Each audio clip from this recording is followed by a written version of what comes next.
আহা, 12 ঘন্টা 14 ঘন্টা 16 ঘন্টা ডিউটি করে প্রবাসী। কি পরিমাণ ঘাম ঝরে এক এক প্রবাসী। প্রতিটা টাকার মধ্যে, প্রতিটা দিনার দিরহামের মধ্যে, প্রতিটা রিয়ালের মধ্যে ঘামে ভিজা, ঘামে ভিজা। এত ঘাম, এত কষ্ট করে যে মানুষটা স্ত্রীর আদর পায় না, ছেলে মেয়েদের আদর পায় না, 18 বছর 16 বছর 14 বছর, যার একটা ছোট বাচ্চা আছে, মনে করো মেয়ে আছে, ছেলে আছে ছোট, সে দেশে, বাবা বিদেশে, কি পরিমাণ বাচ্চাটা বাপকে দেখতে মন চায়। আমি তো ওই আমার সাথীদেরকে জিজ্ঞাসা করেন, আমার গাড়িতে রাতের যদি 3টা বাজেও আমি যাই, 2:30 3টায়, আমার ছোট মেয়ে 3 বছর বয়স, কোনো সময় কোনো দিনও ঘুমায় না। আমি যতক্ষণ না যাই ওই ঘুমায় না।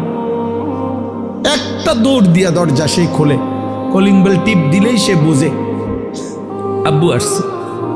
তার মার সাথে সে আইসা গেটের সামনে দরজা খোলে, তো ও যখন হাসে আমার কাছে মনে হয় গোটা পৃথিবী হাসে।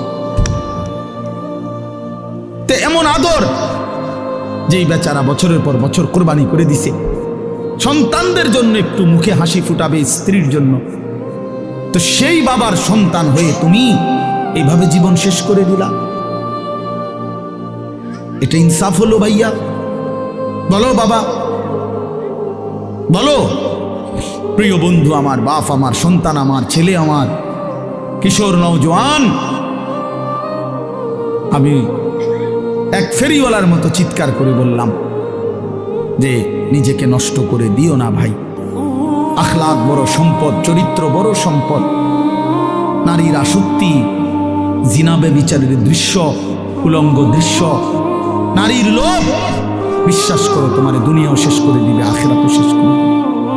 আল্লাহর নবী বলছে ফাত্তাকুদ দুনিয়া ওয়াত্তাকুন নিসা। আল্লাহর নবী বলছে উম্মত, দুনিয়ার ধোঁকা থেকে বেঁচে থাকো, নারীর ধোঁকা থেকে বেঁচে থাকো। বেপর্দা নারী, হারাম নারী, যে নারীকে দেখার তোমার অনুমতি নাই, ওর হাসি মূলত হাসি না, আগুন।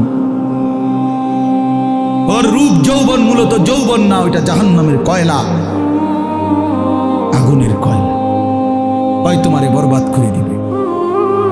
আল্লাহ নবী সাল্লাল্লাহু আলাইহি সাল্লাম বলছে যুবক, যদি কষ্টই হয়, যদি কষ্ট হয় যৌবন ধরে রাখতে, তাহলে ফাআলাইহি বিসসাওম, রোজাই রাখো,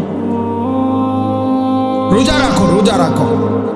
ফাইন্নাহু লাহু বিজাউন, কেননা রোজার মধ্যে যৌন শক্তি প্রতিরোধের প্রতিষেধক আছে, অ্যান্টিবায়োটিক। রোজা রাখো।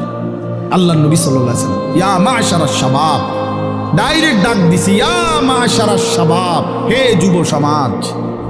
কি মজাদার শব্দ, নবীজি নিজে বলছেন, যুবককে আলাদা বলছে, হে যুব সমাজ। মান ইসতাতাআ মিনকুমুল বাআতা ফালিয়াতাযাওয়াজ, যার বিবাহের সামর্থ্য হয়েছে, 1 নম্বর হলো আর্থিক সামর্থ্য, 2 নম্বর শারীরিক সামর্থ্য, তো তুমি বিবাহ করো। ফাইন্নাহু আগাদ্দু লিল বাসার, বিবাহ তোমার চোখ নিচের দিকে হেফাজত করবে,